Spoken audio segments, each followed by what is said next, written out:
બોલતો લાખા તારો માલ હતો એવો થઈ જશે લાખા આ મારું વસન હા બાપા જો મારો માલ હતો એવો થઈ જશે અડધું સાધુ સંતોને દાન કરીને તમારા નામ ઉપર વાપરે આ લાખા મિશ્રી વેસાય તેનું નાણો આવે અડધું સાધુ સંતને દાન આપીશ મારા નામ ઉપર વાપરીશ લાખા મિશ્રીના નાણા સ્વાયા ઉપર છે આ મારું વસન છે બોલે રામા પીરની જય હાલો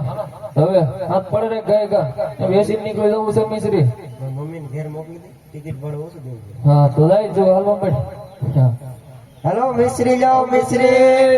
એ સાકર આવી ગઈ સાકર હેલો મિશ્રી આવી ગઈ મિશ્રી એટલે મીંદડી ની મિશ્રી બોલો હા નમૂના હે તો શેખાણી તમે અહીંયા થોડી વાર ઉભા રહ્યો